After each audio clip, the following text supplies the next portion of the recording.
Okay, Jere B, thank you so much for coming to chat with me today. I really appreciate you taking the time to chat on Our Mind on Music. I appreciate you, man. Thank you for the opportunity. Thank you. I found you through LinkedIn some months ago, and since then, you post a lot of stuff on LinkedIn. And since then, I've found out that there's a whole bunch of other stuff that you're doing. So as viewers can see in the background, you are talking about the EntreMusician, which I'd like to talk more about in a moment. You have a best-selling book out, which is also called the EntreMusician. The Path of the EntreMusician. 9 keys to unlock your mindset, discipline, and focus. Got to give you the entire title. Yes, you know, and having listened to your podcast, having read your posts and things, that's really what caught my attention. I thought, man, this is like, it's inspirational. There's a lot of stuff that you talk about that I've been there, where I feel really frustrated that things aren't going as I had hoped they would go. I make a post for my podcast or my music, I get 6 views, and I think, wait, but this is good. Why? And you've talked about things like that. You said one of your posts, I think it was fairly recent, don't let the current score. Yeah, don't let it keep you down, man. I mean, this is a snapshot of where you are right now. And everybody wants to keep score. Everybody wants the multi-million views and streams. We want, oh my gosh, look at, I'm viral. But if that's not happening for you, you think you suck. You think you're a loser. And the culture of social media could be, I don't have 800,000 views, I'm a loser. Terrible. That's awful. You're a winner. Keep doing it. And you get up and you run the next play. Yeah, run the next play. I don't know if I'm alone here, but I don't think I am. You said 10,000. I'm thinking like I've posted a song on YouTube and I got less than 10 views. Yeah. Yeah, and so does that make it a bad song? Does that make you a bad songwriter or a bad artist? No, people just haven't caught on yet. The best lesson that I've learned personally is that you continue to put content out there. And I've learned that from Michael Hyatt. I don't know if anybody knows of Michael Hyatt or follows him. Full Focus Planner and great books that he's done. But he says the content is king. So if you continue to post content, when you get to your conflection point, when people do discover you, they have a back catalog that they can go to and learn forever. So yes. That's all we're doing, remaining consistent, continuing to post. Fantastic. I will add to that. One of the things that I have done in those cases is I've gone back and I've reconsidered those very questions. Does it make it a bad song? Does it make it a bad episode? In some cases, I've gone back and I think, improved things. Like, I had an interview with Kirby Ferguson some months ago, who was the creator of Everything is a Remix, and This Is Not a Conspiracy Theory. It was really interesting to chat with him as well.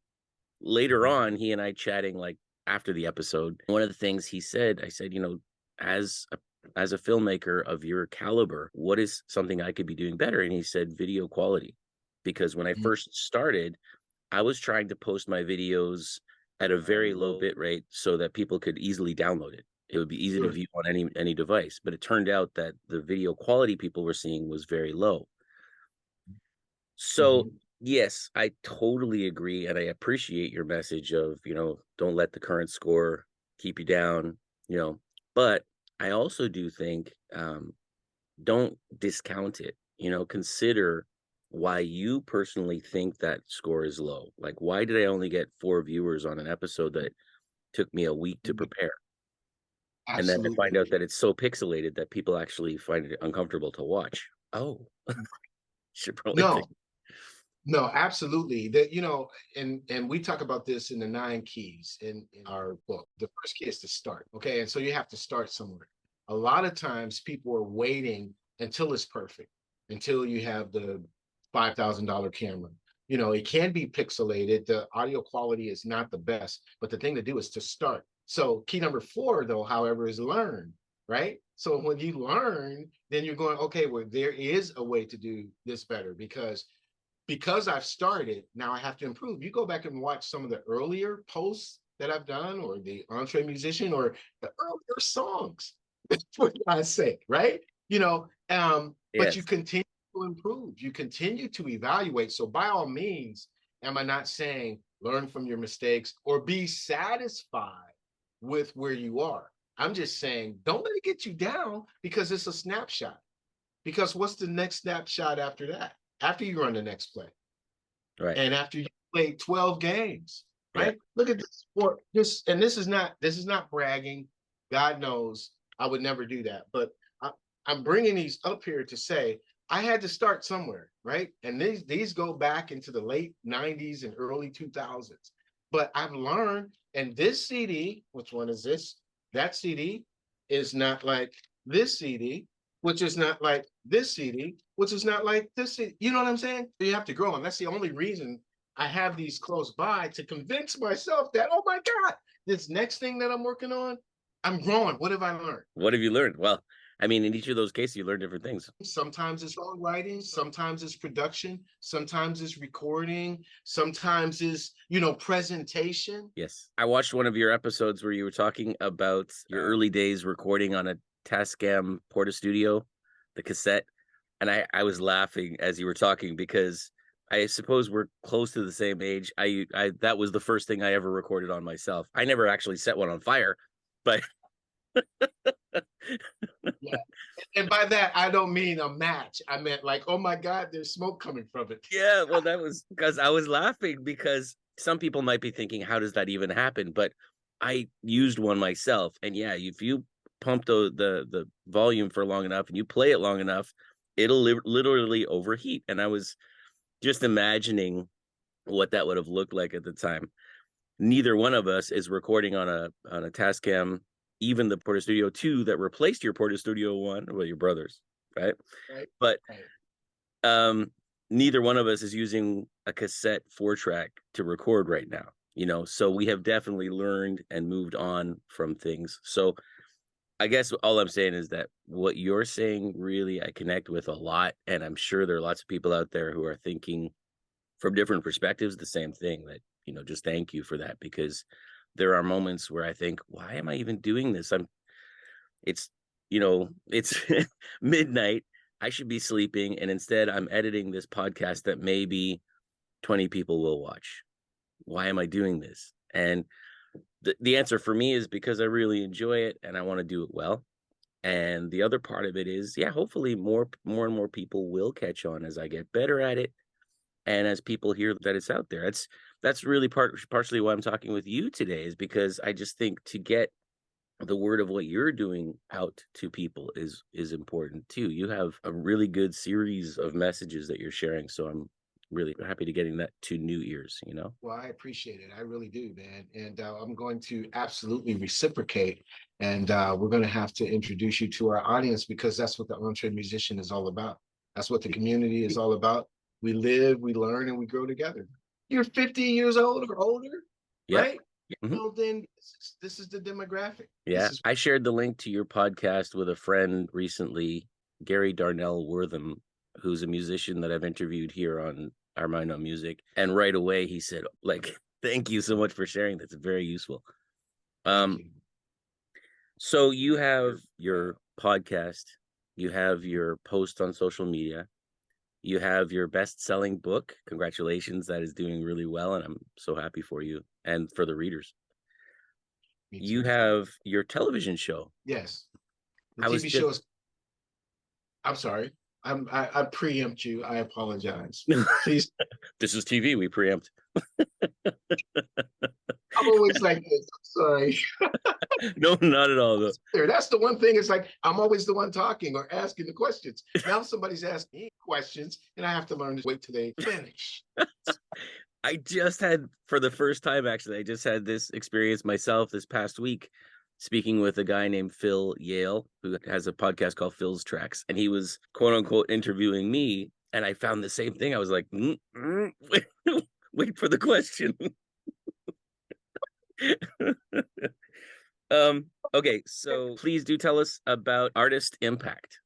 Yeah, Artist Impact was it was a great development, and it's a lesson behind it. So let me tell you the lesson behind it first, and then I'll tell you about the TV show. The lesson is again, if you're pushing forward and you're trying to do something, you have something in your mind, you can't see everything that's in front of you. You really can't. But if you walk in the direction of that goal, there are other opportunities that present themselves. And so Artist Impact came about just that way, because not only were we doing the EntreMusician podcast on YouTube and, you know, through Spotify and all of those other places that play your podcast, but I was contacted by a channel called VizD, which is on the Roku network, and they wanted us to play the podcast on their channel, to license the podcast to them, which we did. And then here in my local area, I'm in a place called Youngstown, Ohio. I don't know if anybody's ever heard of Youngstown, Ohio.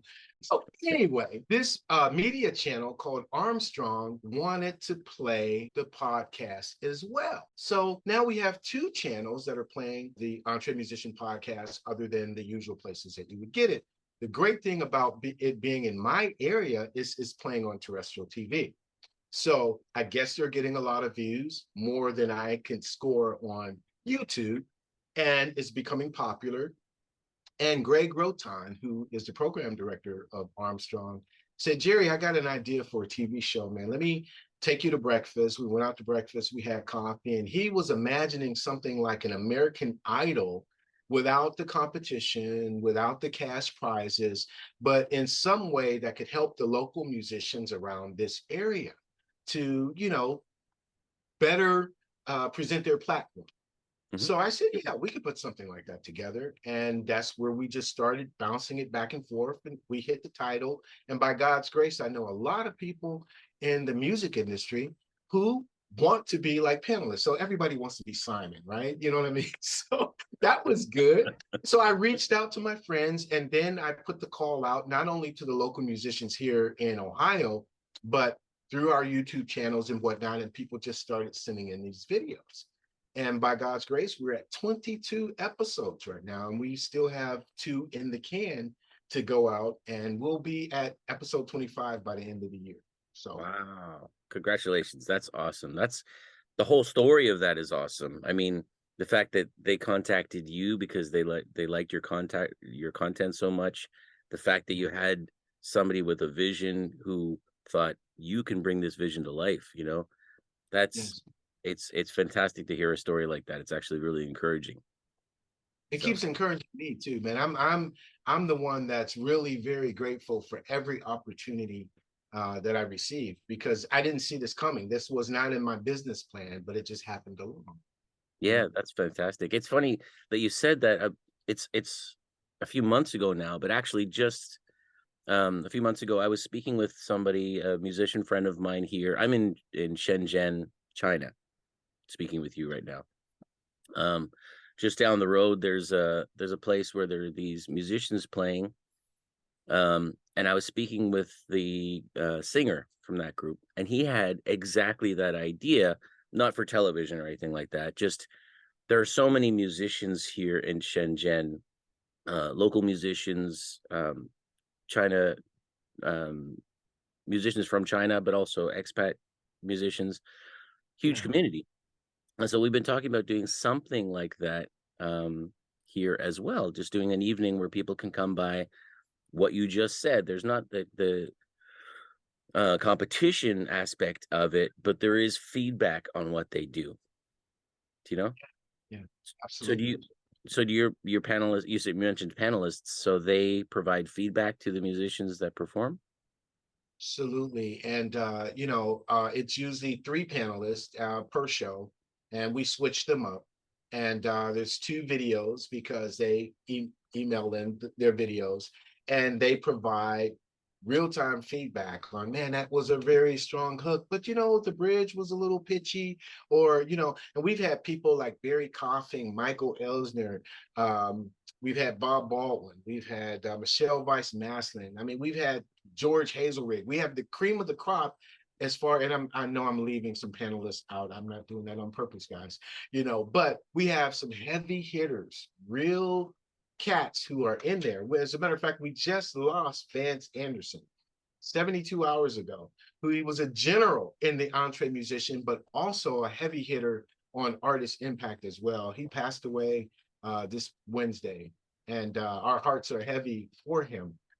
for his leaving, and our hearts go out to his family. But Vance Anderson spent 20 years as Tony Bennett's road manager. He toured and was a production director for Pat Metheny, John McLaughlin, Paco de Lucia, Al Di Meola. I mean, so these were the type of caliber people that, by God's grace, we've been able to associate with. That is, first of all, I'm very sorry for his loss. I'm sorry for your loss in your community. Sincerely. You mentioned Al Di Meola, who's in the hospital right now. He just had a heart attack, so I hope he'll be fine. It seems like he's on the road to recovery already, which is fantastic. Good thing. Paco de Lucia, holy cow, Al Di Meola, John McLaughlin. I mean, you mentioned those as separate people, but when they worked together, I mean, for me in 10th grade back in the 80s, that was stuff that completely opened my mind to a whole other possibility of what music could be, you know, fantastic music. Absolutely. Absolutely. In fact, before you rang in with the Zoom link, I was talking to Robbie Cunningham. Robbie Cunningham has done some amazing work as a singer in Richmond, Virginia, done work with Patti LaBelle. And we were talking about bands, and you know, we were talking about the cats who blew our minds, you know. And so Wayne Shorter, like you said, John McLaughlin, it's like, what is this? You know, Yellow Jackets, Weather Report, you know, when you think of Joe Zalwin, I mean, what's going on? I was just thinking that Jaco Pastorius, for me, like when I heard that, it was like Portrait of Tracy, which actually I reposted a video where Victor Wooten is talking with someone about that song and how much it inspired him. I remember hearing Portrait of Tracy and thinking, that's not a bass. Basses don't sound like that. It has the word bass in the name. Like, that's all harmonics. You know?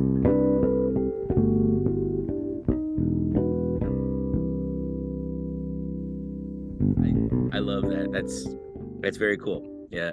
And the people that you're talking to, the people that you're talking about here, it's like, it's just mind-blowing, the talent that you're talking about here, you know.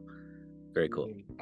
Roy Wooten has become a good friend. That's Victor's brother, you yes. know, part of the EntreMusician community.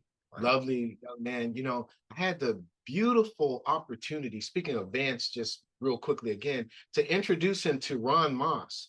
And Ron Moss, you got to go and check out that podcast. Ron Moss was Chick Corea's personal manager. So him meeting the first time, and I'm supposed to be quote unquote moderating the podcast. And I'm like lip sealed because they're, you know what I mean? They're talking about driving around a young Stanley Clark, you know, around New York looking for bass strings. I mean, the memories, right? Amazing. It's incredible to me. I mean, I know these people are people, and I know they have their lives and stuff like that, but I can't help every once in a while to forget and just to sit in awe as I listen to their stories, as I imagine the whole thing. I've been really deep diving into the session musicians, the Wrecking Crew, and just watching those guys. Denny Tedesco put out the movie back in 2008 about the Wrecking Crew. His dad, Tommy Tedesco, was one of the guitarists for the Wrecking Crew. And just sitting in awe, listening to their stories. And like, you know, so Elvis walks in the room and I'm just sitting there and I'm like, what? That's absolutely right. Yeah. Okay. So before I digress even further, because I find I can start to weave. Yo, man, we can go anywhere you want. It's all good. I mean, you know, don't give me the canned questions. Let's just rock with it. Yeah, well, I'm pretty sure the last whatever couple minutes that's what that was. I have stuff written down. I swear, I prepared. I promise you. People are listening, going, "What? Where's?" So I haven't read your book yet. I don't have your book yet, but I keep saying the word "yet" there because really, from the content that I've seen, I fully expect to get it and to read it because. As I started saying, the information, yes. This is your copy. Oh, okay? Fantastic. Thank you. So I appreciate that. And I'll put it in the mail. Thank you. That's awesome. It's inspiring stuff, but just being inspired and then not given any sort of shedding any light on, you know, the path that I'm walking can be very frustrating. And one of the things that really set me from being, this is interesting, to like, okay, I'm going to spend a considerable amount of time on this, was when I saw how practical your content can be as well. You don't just say things like, don't let the score get you down. You posted this past Monday 29 useful websites for EntreMusicians. Now, we should clarify, I'm sure people know entrepreneur musicians, right? When I saw that, and I had seen things like that before, I thought, man, this guy, really, you get it. Like, it's about staying inspired, but it's also like every once in a while, we need somebody to shine a little light and say, okay, it's dark right now. Here's one way you can go, you know? And for me, that was like, wow, this is really awesome. So that, and then you have conversations with people like Will Wheaton, who sang with Michael Jackson, for example, you know, who has actually, I'm going to name the song "The Lady in My Life." That is correct. He covered Michael's "The Lady in My Life." And I'm actually going to play a little clip here in the podcast, just a little piece of it so people can hear, because wow, what a voice. There'll be no darkness tonight, lady, our love will shine, lighting the light. Just put your trust in my heart and meet me in paradise. Now is the time. Oh, girl. Holy cow. That in itself, that was really cool. You know, his stories about meeting Michael Jackson and things like that, which was great. I love his laugh. When he was laughing, it was like infectious, you know? But then he talked again about really spot on practical stuff. Know your worth. I think the section in your podcast was called Getting Paid. Yes, definitely. And I wonder if you could just talk a little bit about that, about speaking with him, and about what your takeaways were from that chat with him, because I found it really worthwhile to hear somebody of his experience talking about where he started out and where he is now. Certainly. If I may, too, the 29 websites, you know, that was done by our team member, Daryl Looney.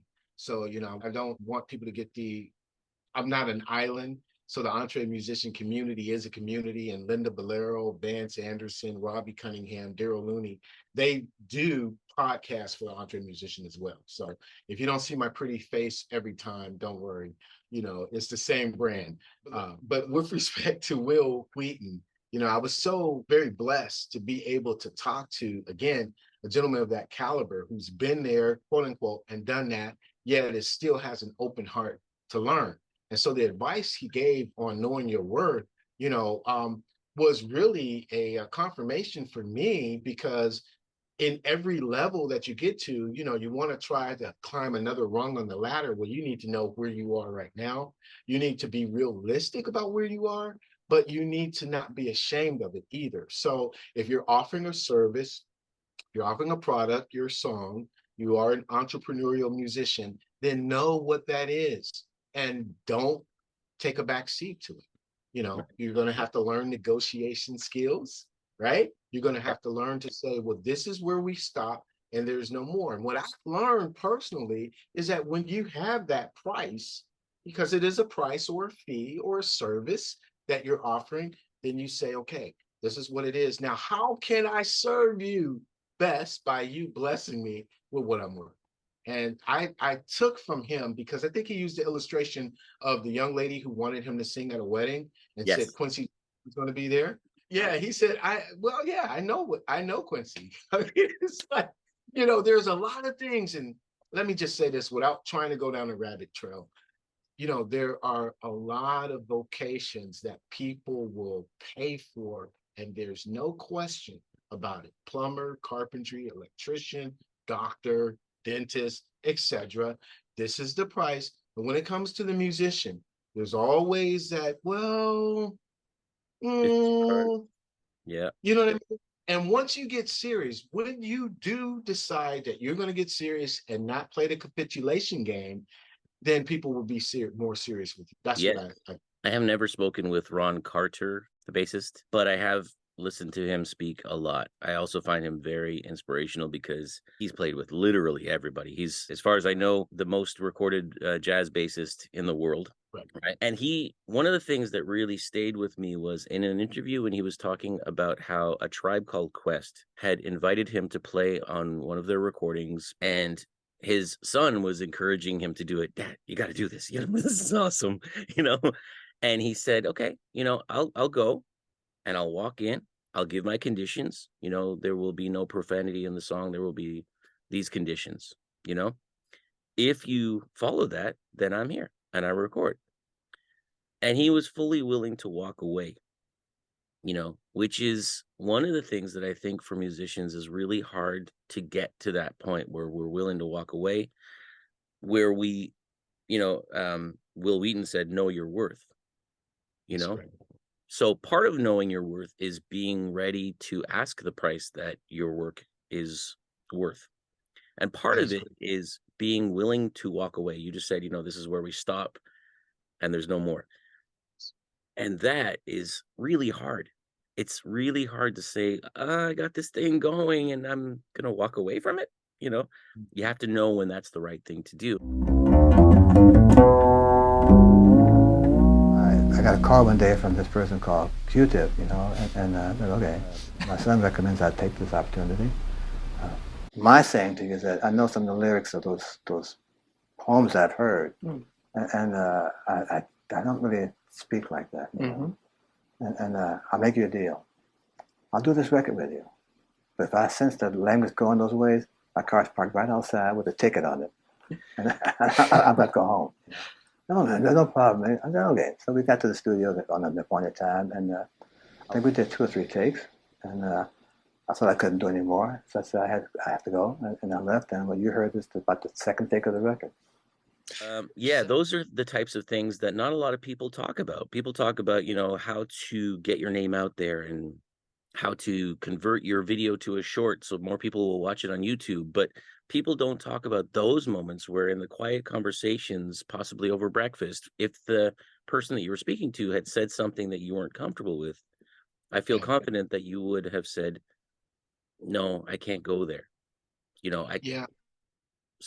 So I think that's Here, if I may, here's the thing though, Jeremy, that's exciting about all of this is because knowing your worth means that you know yourself. You have to know yourself first. And so yourself is your own personal constitution, your principles, your values that define who you are. That establishes worth. So yeah, if this is not it, then I don't care. There could be some things where it's where we're talking about a fee for your service, but there are other things that could be conditions that all the money in the world you offer me will not move me beyond this point because of my own personal constitution about that. Where Ron Carter said, no profanity, none of this, none of that, because that didn't have anything to do with money. That had everything to do with his personal constitution. correct. The first time I contacted you a few months ago asking if you would be willing to come and chat with me, we had some scheduling problems. Part of the reason was because you were going to the Springboard conference. So I remember you saying that to me. And then since then, you've posted 7 takeaways from the Springboard. Yeah. Lots of interesting information there. I will just say to people watching and listening now, go check out Jere B's the EntreMusician podcast, especially. It has some great stuff. That's on the podcast, the 7 takeaways. And from being at this conference, you met Barry Coffin. Oh yeah. Well, I didn't meet him at Springboard. I had been introduced to him prior to that. He reached out to me through Music Supervisor. And I attended some of his conference calls that he had as he was ramping up. I think they had We Get Music, which is a sync library.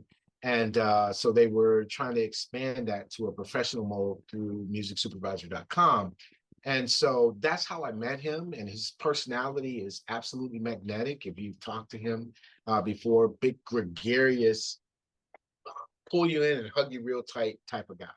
Right. And so it was a result of those conversations that I was invited by him to come down to Springboard. And it's something about being in a room with a person physically and seeing their vision come alive. And it was an amazing conference. It really was. And I've walked away with some great relationships that I'm still involved in, obviously to this day, but even more intimately. And also, one of the things that really piqued my interest was when you talked about the Dolby Atmos opportunity that I believe Barry Coughing was the one who brought you to that, right? Yeah, and that's the relationship I alluded to. Danny Jones and Dave Inninger from Across the Road Productions. We are presently, well, they've just finished the mix, and we've done this series on Dolby Atmos and three of the songs that I'm grateful that the fan base for the EntreMusician and Sound Doctrine chose these three songs to be the ones that we picked to go through the Atmos process. So they're at the point of being mastered. And I tell you what, man, these guys, Danny Jones, phenomenal guy. You got to go to his website and look at the caliber of artists that he has mixed for. The great Alan Toussaint, and his caliber of artists, from Etta James, man, to Bo Diddley. I mean, he's just worked with some incredible, incredible people and mixed their music as well. So Ramsey Lewis is just off the chart stuff. And Dave Inninger is a tech guy. He built the studio that they are in, and it's a certified Dolby Atmos studio. And I can tell you from being there, you will not understand what music is like until you've listened with all of this stuff around you. And they've played Al Green, they played Stevie Wonder, they played Earth, Wind, and Fire. They played this music that I grew up on. You know what I mean? Never heard the trombone standing over my shoulder while the Congo player was right here. It's just absolutely amazing. And the work that they have done on my stuff, God bless That's incredible. So this is your music, your personal music, like that you've written, been a part of in surround sound. Is that correct? That is correct. So Absolutely. You had posted something saying, I don't know if this is the future of music or something like that, but whether it is or not, I'm happy to be a part of it. Absolutely. If it's half of it, because some I just did an interview with Aaron Van Allen, man, from down at Dogmatic Studios in Florida, and he was giving me his skepticism. I mean, God bless him. Yes, you're absolutely right, until you sit in the room. And then when you sit in the room and it's your music, and it's almost larger than life, I can say, because when I first mixed it, these are songs that were released before, not that I just sat down and wrote. So they've already been released, already on Spotify, already out in the public, but we remixed them for Dolby Atmos. And to say, you know, it's around me. Wow, it's bigger than life. And yes, I love it. If it stays or not, I don't know. I'm not a prophet to say yes, it's going to be around forever. If there's a shelf life to it, I'm in it while it lasts, because it's the most amazing thing that I've ever experienced to date. Right. And there are a couple of things there. I mean, for it to have such an impact on you, it would seem really surprising for that to just be like a flash in the pan that disappears. Who knows? Yeah. Like you said, neither one of us is a prophet to say what's going to happen.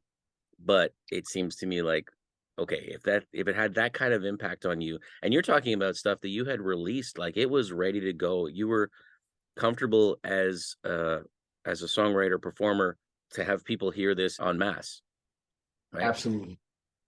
So now, practical question, did you give them then the track by track recordings so that they could then separate? Okay, so you couldn't just give them like your wave file. No, the stereo file and just say, go for it. Maybe I could have, but the full experience is the fact that they have all of the separated tracks. Correct. That's going to give them the most control to begin to place the objects. There was something else I wanted to say from that standpoint too, about knowing the future of Dolby Atmos. A lot of DAWs, including my own, I'm a Studio One user, and Studio One 6.5 just came out with the Dolby Atmos mix in it, which Logic already had. Logic Pro had it, and Cubase had it. So now those tech companies are starting to include Dolby Atmos inside your DAW. So that means the future looks pretty bright. Right. Yeah, that's fantastic. I look forward. So when will we be able to hear that?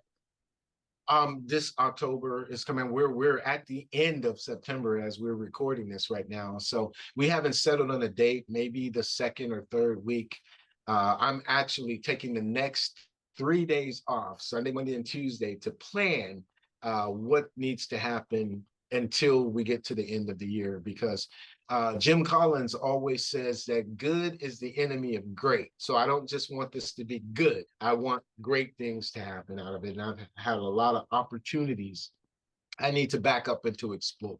So I'll be doing that these next 3 days. Now, if I backtrack a little bit on, based on what you just said, you don't want your music that goes out to people to be good. You want it to be great. And you took stuff that you had sent out feeling that it was already great. Yes. And this made it, can I say, greater?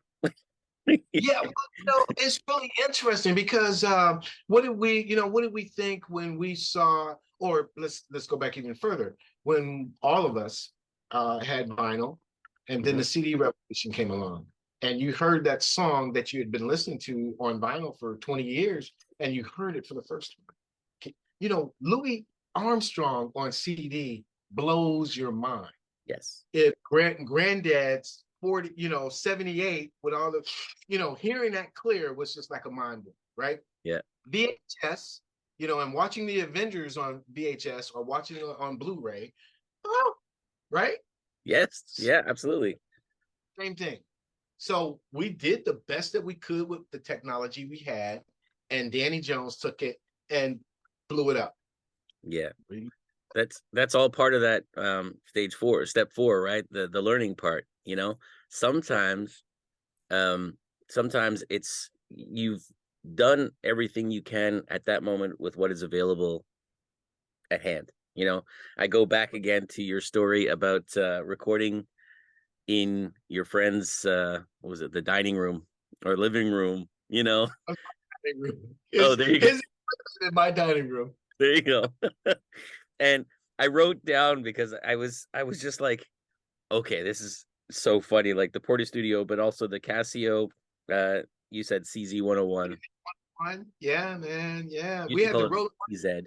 But Let me tell you this, because I don't know if we did 3 podcasts to cover those 3 songs and I wanted to tell the backstory. But let me tell you, and this is where the dream comes in, and I feel like I'm just as excited about the future as I was as that little 24-year-old kid, because man, we had studios where we would take this acoustic foam and wrap it around the furnace, because the furnace is right here. And we're trying to isolate and staple pillows to the ceilings. We didn't have anything, right? We had Shure SM57s and recorded some great vocals. Now, that's a great snare mic recorder, but we didn't have money for anything else. So let the girls sing in front of it. Use what you have.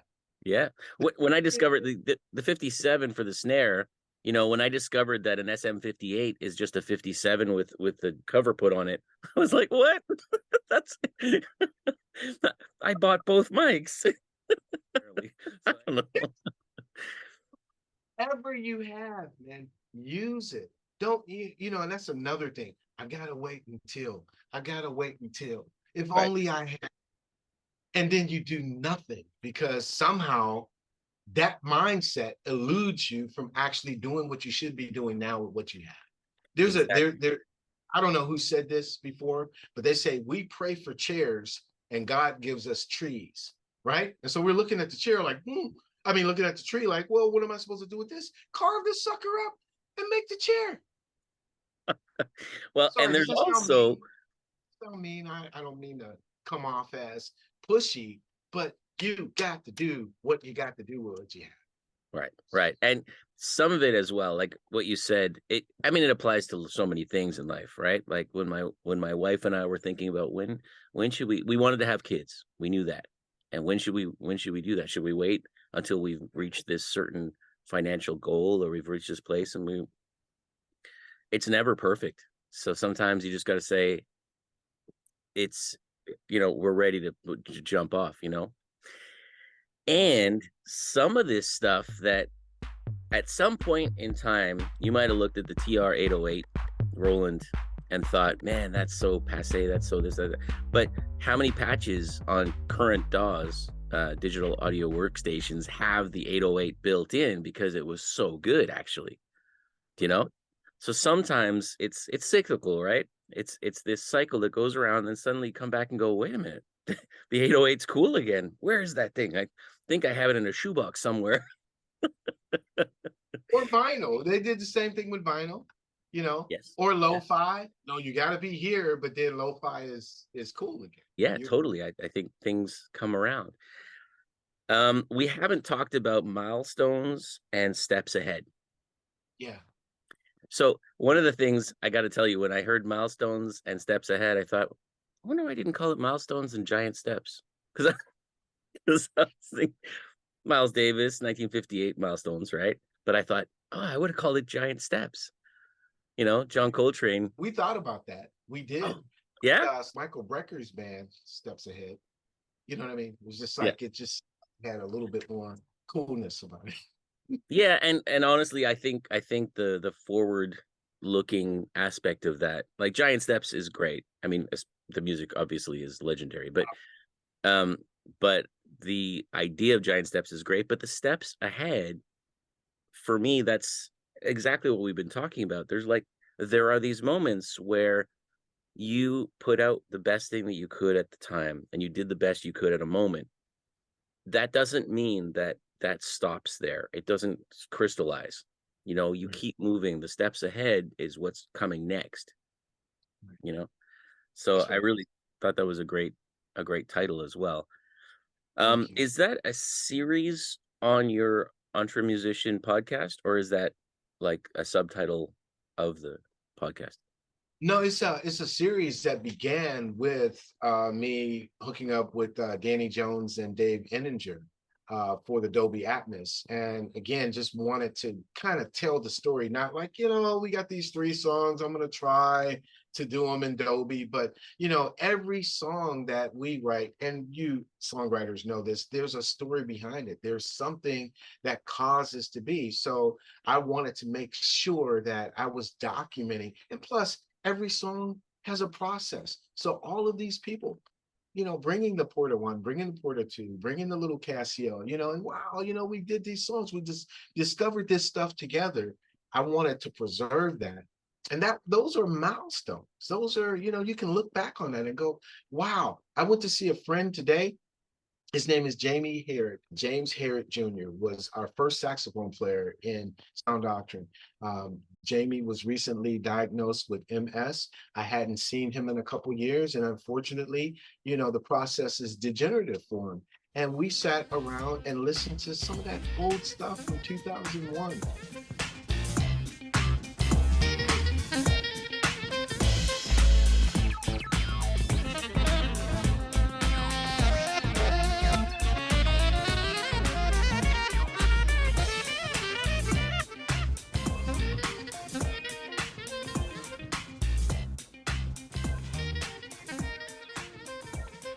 When we, and just laugh together about the memories that we were able to make, because here we are now in this process some 20 years later. So yeah, those milestones are important. Absolutely. So to answer your question, this series is going to continue until these 3 songs are released to the public in their Dolby Atmos format. The next step for them will be mastering, and we'll take that, you'll hear from Danny Jones and Dave Enninger. You'll see them in their studio as they're mixing the songs and whatnot, So that is a part of the series. And the 3 songs, one of them is Incipients. Is that the name of the song? Incipients, yes. A soundtrack to a non-existent movie was Perseverance. That was the first song on this album here. This was put out in May of 2001. And that's where I was going with this, is that song is not new, right? No. So an interesting choice, because thinking about where you were at that time, how you recorded that song, and what it sounded like when you released it, as opposed to what's about to come out to the world in Dolby Atmos format, I think what an amazing choice, honestly, just to show, that steps ahead part. Yeah, interesting thing about that song too is because we were thinking of this being, it's going to be 25 years soon. And we were starting to put together Perseverance 2.0. And so I had added a lot of stuff, a remix is never done, right? I had added different elements to incipients that are not on this version here. So what you're going to hear is that additional stuff, that additional remix on top of some of the elements that are contained in the original version. That's amazing. One of the things I love about all of this, I mean, back when you and I were kids, we had LPs and we'd open up the liner notes. And I don't know about you, but I know I was one of those kids that, man, you show pictures, like you see pictures of the 1970s where kids were looking at a cereal box as they ate their cereal. I had like an album out, you know, and I'm reading. So I love that aspect of the story that goes with the music, you know, Yes. and the way that you're presenting this from 2001. And I believe you talked about that song going further back beyond. Yeah, 86 actually was the original concept of that, Incipients. Right. 86. Yeah. Was that one of the songs that you recorded on the Tascam, like on the four track? Well, actually, yeah, and Craig had brought home, he was in the Navy at the time, and he'd brought home the first Unsonic Mirage, if you can Right. remember that. And so that was actually that, because now we're stepping up from the Casio CZ now and those little robot sounds to, hey, this is a sample piano. It was mind blowing. So yeah, and so we put that on the Tascam. I think we had the two Porta 2 at that point. Yeah, I mean, I remember that whole Yeah. time. You know, when I heard you talking about the Ensonic, and then your friend went back overseas and then left his keyboard with you. Take it to the ship. Thank you. What his stop process was, because he bought it on break when he came home to Youngstown. You know, he had a furlough or whatever they called it, and so he bought it. He used a keyboard player. It's like, wow, check this out. So he bought it. We're kids, right? But he didn't think about the second step. Now what? And so he couldn't take it with him. Right. But Wow. Trusted his, but was good. You know. That's nice as well that he trusted it with you. You know, like my Marshall amplifier. I have a JCM 800 that I've been overseas since the 90s. Actually, my Marshall JCM has been with my friend Dwayne since I left Canada, and he's, for however many years this is now, you know, again, was 25 going on 30 years, whatever, he's had it stored away, covered with a little blanket, and you know, he's been taking great care of it. It's gotten great use over the years as well. Don't get me wrong. It's not sitting there rotting. I remember looking at a DX7. I had gone into a music store, Steve's Music in Toronto, and I was looking at the DX7, the Yamaha, and just beside it, they had this new thing by Korg. I had heard of Korg, and they had the M1. Oh boy, yeah. Blink, blink, blink. I was like, what? I ended up buying the M1 with my mom's help, which I'll never forget. She lent me the money and I paid her back over time, which there's a whole story to that as well. I talk about that in one of my podcast episodes, actually, because it was a huge learning lesson for me about, you know, working for what you want instead of just having things given to you, you know. Truth. I remember maybe 1-2 years after I had bought the M1, which was, for me, like, it sounded like a piano. I could actually record bars of music to show my band and stuff. And then they brought the O1W that you could actually burn to a CD on the keyboard. Those were milestones for me as in terms of understanding the technology a little bit and the possibilities, and it was never going to stop. You know, it was always going to be moving forward, always interesting, you know. And here we are in 2023, and what you're talking about for me is brand new. I mean, I know everybody's heard of Dolby surround sound, right? But I have not heard of Dolby Atmos being used in the way that you're talking about for recordings. And I'm really excited about that too. So thank you once again for bringing another thing to my mind, you know, teaching me something else. So now, what DAW do you use? Here in Shenzhen, mostly I'm using GarageBand. Okay. You know, a lot of people go, no, GarageBand is, we've done records with GarageBand just because, and that's what the brother brought into the studio. So, you know, why frown upon it? we've used a bunch of things, especially for the music side of things. I've used other DAWs, but a lot of what I do here, that I do a lot of remixing as opposed to recording my own new stuff. Interesting that, people think remixes, it's kind of like just put a beat, put the song, and then for me, actually, when I do it, my focus really in terms of this stuff is my podcast. Like, I love this moment right now, talking to someone like yourself, learning and also helping people to learn.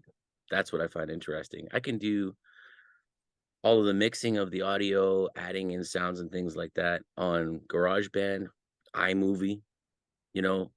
So maybe steps ahead, I'll be looking at new things because I'll realize how limited I am without knowing it currently. Well, this Studio One, I had it for about maybe a year and a half. I was an avid Reason user, and I talk about that in one of the Milestones series. But Reason I've had since like version 3, and then went up to version 11, and it's just like it works in the way that I think. So I was just like boom, boom, boom, boom, very good program. But there was something where I had bought some Isotope stuff, and it didn't work in Reason because Reason did not advance to VST3. So the plugins were not connecting. And so I downloaded, because I was working with another engineer who had Studio One. I had downloaded it, but I was like kind of like keeping it at bay. But because of the VST3 thing, I had to kind of dive in because I do have clients and I do record. So I had to make that happen and jumped in with a big learning curve. But once I got into it, man, 3 weeks later, I was like, it's oil, baby. Boom. It's hot. They're not paying me to say anything like that. Okay, but it's a great program. No, absolutely, yes. I'm glad that you clarified that. Like, this is not a paid paid advertisement or something. I do want to say though, I said GarageBand. I don't want to just leave it there because I actually do have Pro Tools here as well. I use Pro Tools. But I've found for my workflow, a lot of the things that are just so quick and automatic, like when I'm editing something like this to add in a sound file or something like that, it's on GarageBand so quick and easy because I've been using it for years. Whereas on Pro Tools, I'm like, oh, which thing do I have to hit again? And then I have to go back and research it and things. It slows me down. But I think in the long run, it will make things faster, So one of the things I teach music here in Shenzhen, that's what I'm doing here. And I allow the students to choose. I have middle school and high school students. I allow them to choose the repertoire that they play. But a lot of times they'll pick pop songs or rock songs or something like that. And I have, cellos and violin and viola and brass, woodwinds. And so I have to arrange the stuff. The way that I do that is I play it all on my keyboard, record it into the computer, into GarageBand, and then it converts it through MIDI to notes. There are a lot of limitations with what it can do. For example, the viola is written in alto clef. There is no alto clef on GarageBand. So I'm looking at Cubase actually has some really good software that you can use. So I'm looking at converting to maybe Cubase, which you mentioned earlier for Dolby. Yeah. Which may be another argument for me to move to Cubase as well. Well, I know that Studio One owns Notation, and so that's a very good printing, sheet music printing program. And you have multiple options as far as the sheet music that you can print to. Again, I'm not making a commercial for them, but I watch enough of their videos to know you might want to consider Studio One. Okay, thank you. No, I appreciate that. And I appreciate you doing that too, because I know it's like your experience, your needs, etc., will be different than mine.